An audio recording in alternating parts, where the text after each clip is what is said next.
Education loan 100% placement తో job Telugu students కి first choice Sankalchand Patel university Ahmedabad. Hi Nani. Hi అన్న. Hi. ఎలా ఉన్నావు? బాగున్నా. టిక్ టాక్లో హల్చల్ చేసావు ఒకప్పుడంతా. ఐ థింక్ మిలియన్ వ్యూస్ వచ్చాయి నీకు. చాలా వీడియోస్ కొన్ని నేను కూడా చూశాను కొన్ని. ప్రెజెంట్ ఎలా ఉన్నావు, ఏం చేస్తున్నావు, నీ లైఫ్ స్టైల్ ఏంటి, ఒకసారి ఫ్యామిలీ గురించి, నీ గురించి. ఎంతోమంది నీ మీద నెగిటివ్ కామెంట్స్ చేసిన రోజులు కూడా నేను చూశాను. కిందంతా చేపలు పట్టుకునే వాడికి అమ్మాయిల ఫాలోయింగ్ ఏంటి, వాడు ఏం బాగున్నాడు, ఇలా చాలా చూశాను నేను కూడా కింద నెగిటివ్ కామెంట్స్. బట్ నువ్వు ఎప్పుడు కూడా రియాక్ట్ అవ్వు అలాంటి వాళ్ళకి కూడా. ఒకసారి నీ ఫ్యామిలీ గురించి, నీ డీటెయిల్స్ అండ్ నువ్వేం చేస్తుంటావు, నువ్వు ఎందుకు ఈ ఫీల్డ్ ఎంచుకున్నావు ఒకసారి నీ మాటల్లో.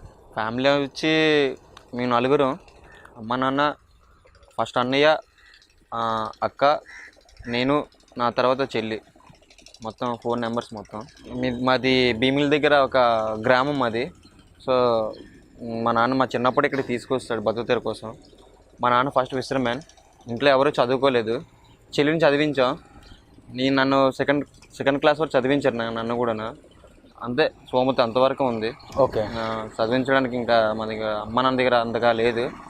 సో అప్పటి నుంచి కూడా నాకు అన్నయ్య పనిలోకి వెళ్ళాడు. సో అన్నయ్య తర్వాత అన్నయ్య అని కదలే నన్ను కూడా అన్నయ్య తీసుకెళ్ళి హార్బర్లో ఈ వాచ్మెన్కి ఉండి, సో ఇలాగ చిన్న చిన్న వర్కులు చేయడం.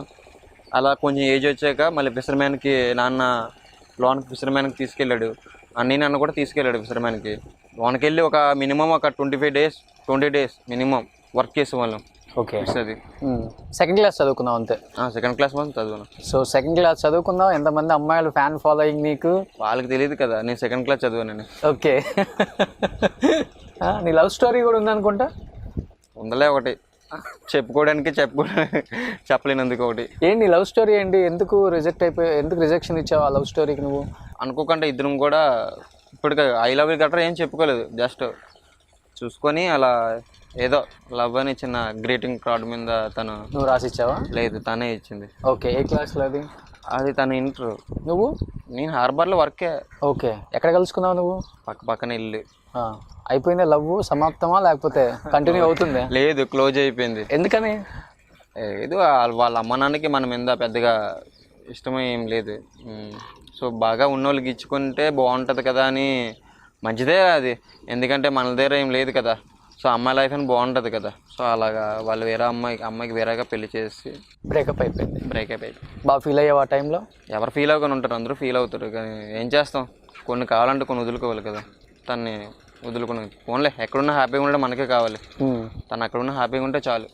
ఆ తర్వాత నుంచి ఎవరిని లవ్ చేయలేదు. ఇంకెందుకు ఈ లవ్లు గట్రా మనకు సూట్ అవ్వవు. ముందు మన పని ఏదో మనం చూసుకుందాం. తర్వాత ఏదో లక్క బాగుంటే వస్తుంది ఏదో ఒక అమ్మాయి, లేదంటే లేదు. అంతేగా. ఎలాంటి అమ్మాయి కావాలి నీకు? అమ్మాయి అయితే చాలు, దాంట్లో మళ్ళీ ఎలాంటి అమ్మాయి ఇంకెందుకు. పెద్దగా ఏం లేవు కోరికలు, ఇలాంటి అమ్మాయి అలాంటి ఏం లేదు. నన్ను అర్థం చేసుకున్న అమ్మాయి అయితే చాలు మనకి.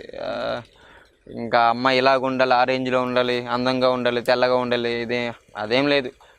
మన లైఫ్ ఏంటి మనకు తెలుసు కదా. తర్వాత మనకెందుకు ఇంకా ఆశలన్నీ.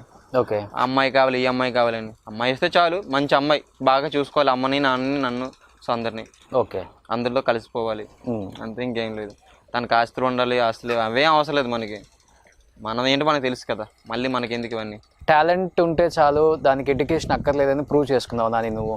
ఎందుకంటే సెకండ్ క్లాస్ చదివి కొన్ని లక్షల మంది ఫ్యాన్ ఫాలోయింగ్ ఉంది నీకు. టిక్ టాక్లో నాని ది లోకల్ బాయ్ అని చెప్పేసి నీ వీడియోస్ కానీ హల్చల్ చేసేది. ఒకప్పుడు చేపలను పెట్టేసి ప్రభాస్ డైలాగులు చెప్పిన రోజులు కానీ, ఛత్రపతి టైంలో ఆ డైలాగ్స్ అన్నీ గుర్తు చేసావు ఒకసారి. అవేవో నేనేదో ఫేమస్ అవ్వడానికి చేయలేదు టిక్ టాక్లు గట్రా. ఏదో టైం పాస్కి, అంటే స్టేటస్ పెట్టుకోవడానికి ఎవడాడు అంటే ఎవరో డౌన్లోడ్ చేసి వాటర్ స్టేటస్ పెట్టుకుంటేవాడిని. సో వీళ్ళు ఎందుకు పెట్టుకోవాలి, సో నాది నేనే తీసుకొని పెట్టుకుందాం అని వీడియోలు చేయడం. నాతో పాటు నాతో వర్క్ చేసిన ఒక అబ్బాయి ఉంటాడు, బామ్మర్ది అవుతాడు. సో అబ్బాయి బట్టే ఫేమస్ అయ్యాను నేను. ఇంకా చెప్పాలంటే ముందు వాడికి థ్యాంక్స్ చెప్పాలి నేను. ఓకే. ఎందుకంటే కెమెరామెన్ లేనిది ఎవరు కనిపించరు కదా, మనం లేకపోతే గుర్తుపెట్టరు కదా. అవును. కొంతమంది ఫేమస్ అయిన కూడా అవతల వాళ్ళ కోసం చెప్పరు, కానీ వాడి బట్టి నేనైతే ఫేమస్ అయ్యాను. ఓకే. వాడి కెమెరా తీయడం బట్టి, సో సాంగ్ సెలక్షన్ బట్టి అవన్నీ వాడికి థ్యాంక్స్ చెప్పాలి ఫస్ట్. సో అలాగా వర్క్ చేస్తుంటూ ఆ వీడియోలు చేసేవాళ్ళం. అవి స్టేటస్ పెట్టి టిక్టాక్లో కూడా పెట్టడం. టిక్టాక్ వాడడం కూడా నాకు రాదు. టిక్టాక్ డౌన్లోడ్ చేసుకున్నాక ఒక 6 months కూడా నాకు తెలియదు అది టిక్టాక్ ఏంటి, లైక్లు ఏంటి, వ్యూస్ ఏంటి, మిలియన్ అంటున్నారు ఏంటి, అది ఫాలోవర్స్ ఏంటి, అసలు ఏమి నాకు అర్థం కాదు నాకు.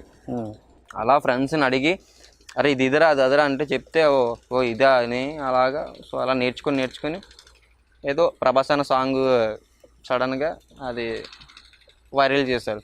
ఓకే, మన చెప్పు డైలాగ్ చెప్పు ఒకసారి. చూపించిన తర్వాత మోడల్ నేను ఇది ఇంజిన్ రై. ఓకే, అంటే సో ఆ డైలాగ్తో కొంచెం ప్రభాస్ ఫ్యానా? ఫ్యాన్ అంటే ఏముంది, అందరూ ఒకటే. కాకపోతే నచ్చుతాయి ఈ సినిమాల హీరోలు అందరికీ నచ్చుతాయి, చూస్తాను, అందరికీ చూస్తాను. ఫ్యాన్ అంటే ఒకళ్ళనే ఫ్యాన్ అని ఏం లేదు. ఓకే, పవన్ కళ్యాణ్ సపోర్ట్ చేస్తాను.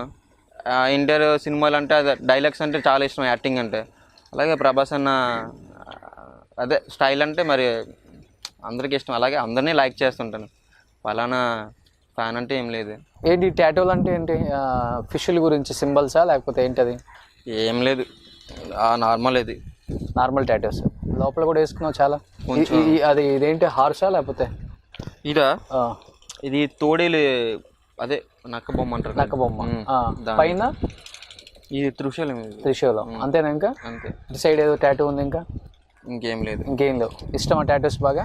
ఇష్టం అంటే పెద్దగా అడగరు కదా ఇంట్లో వాళ్ళు కూడా, వేసుకున్నా సరే. ఎందుకంటే చదువుకోలేదు కదా మేము. అయ్యో టాటూలు ఉంటే అక్కడికి వెళ్తే జాబులు రావు ఇది అదే అని. అందుకే అలా స్టైల్ కోసం అలా వేసుకున్నాను. నీకు ఆర్జీవి అంటే బాగా ఇష్టం అంటే ఎందుకు? బాగా ఇచ్చాను. నాకు కూడా ఫోన్ చేసి అడిగావు నువ్వు. వీడియో కాల్ చేయించండి అని. చాలా అంటే కరెక్ట్గా మాట్లాడుతుంటాడు, నిజాలే మాట్లాడుతుంటాడు. ఎందుకంటే నిజాలు మాట్లాడిన వాళ్ళు ఎవరికి నచ్చరు కదా అంత ఈజీగా. సో అందుకని అతను అంటే చాలా ఇష్టం నాకు. యాక్చువల్గా అతను ఫ్యాన్ నేను. ఇందాక అడిగావు కదా నువ్వు ఎవరి ఫ్యాన్ అని. యాక్చువల్గా చెప్పాలంటే ఆర్జీవి ఫ్యాన్ నేను. ఓకే, ఆర్జీవితో ఒక సినిమాలో ఆఫర్ వస్తే ఏం డిఫరెంట్గా చేస్తాను. డిఫరెంట్గా అసలు ఏ క్యారెక్టర్ ఇచ్చినా చంపేస్తాను. ఓకే, ఓపెన్గా మాట్లాడతారు కాబట్టి ఆర్జీవి ఇష్టం నీకు. ఓపెన్గా మాట్లాడతాడు, ఏదైనా ఉంటే టాక్ మన మొక్కమని చెప్పేస్తాడా. నీకు నచ్చితే లేకపోతే లేదు, నా ఇష్టం ఏదైనా మాట్లాడతా. అంటే అతనికి అబద్ధం ఆడే అవసరం లేదు కదా, ఏం మాట్లాడుకుంటే అదే మాట్లాడతాడు అతను. అందుకే అతను అంటే మనకి చాలా ఇష్టం. చాలా వరకు మన ఇంటర్వ్యూ ఎప్పటి నుంచో అనుకుంటున్నాం, ఈ రోజు అయితే ఫైనల్గా అయిపోయింది. అసలు సముద్రంలో ఎలా ఉంటుంది ఏంటి దాని గురించి చాలా బాగా ఎక్స్ప్లెయిన్ చేసావు. అట్ ది సేమ్ టైం నీ ఫ్యామిలీ గురించి, నీ లైఫ్ అండ్ నీ లవ్ స్టోరీ గురించి, అండ్ సినిమాల్లో చేయాలని నీ డ్రీమ్ అని చెప్పావు జూనియర్ ఎన్టీఆర్తో. డెఫినెట్గా చిన్న రోల్ అయినా కానీ నీ డ్రీమ్ ఫుల్ఫిల్ అవ్వాలని నేనైతే అనుకుంటున్నాను. ఇంకేంటి ఇంకా లైఫ్లో ఏమున్నాయి అంబిషన్స్? మ్యారేజ్ అవ్వలేదు, చాలా చిన్న ఏజ్, గంగాపుత్రుడు అయిపోయావు. గోల్స్ అంటే ఏం లేదు, మూవీలో ఏదో ఒక చేయాలని చిన్న ఆశ. నాకు తెలిసి అవదేమో, ఆశ ఆశలాగా ఉండిపోద్దేమో. డెఫినెట్గా ఆర్జీవికి నేను చెప్తాను నీ గురించి. చెప్పాను డెఫినెట్గా నీ గురించి చెప్తాను. And wish you good luck Nani. So haters ఎప్పుడూ ఉంటారు మన సొసైటీలో, మాకు కూడా దొరుకుతూనే ఉంటారు హేటర్స్. అవన్నీ కామన్. లైట్ని అంత పిచ్చి లైట్గా తీసుకొని మనం ముందుకెళ్తేనే ఇంకా హ్యాపీగా ఉండొచ్చు, ఇంకా మనం అనుకున్న గోల్స్ రీచ్ అవ్వచ్చు. నువ్వు అనుకున్నవన్నీ ఫుల్ఫిల్ చేస్తావు. ఇంత దూరం వచ్చావు, సినిమాలో యాక్ట్ చేయడం పెద్ద కష్టం కాదు. నీకు అన్ని షూటింగ్స్ ఇక్కడే జరుగుతుంటాయి కాబట్టి చెప్పలేము. ఫిషర్ మ్యాన్ క్యారెక్టర్ ఒకరు కావాలని చెప్తే వెళ్ళిపోవచ్చు నువ్వే హ్యాపీగా. డెఫినెట్గా. సో అలాంటి రోల్స్ పడాలి. At the same time wish you good luck. Okay, thanks అన్న.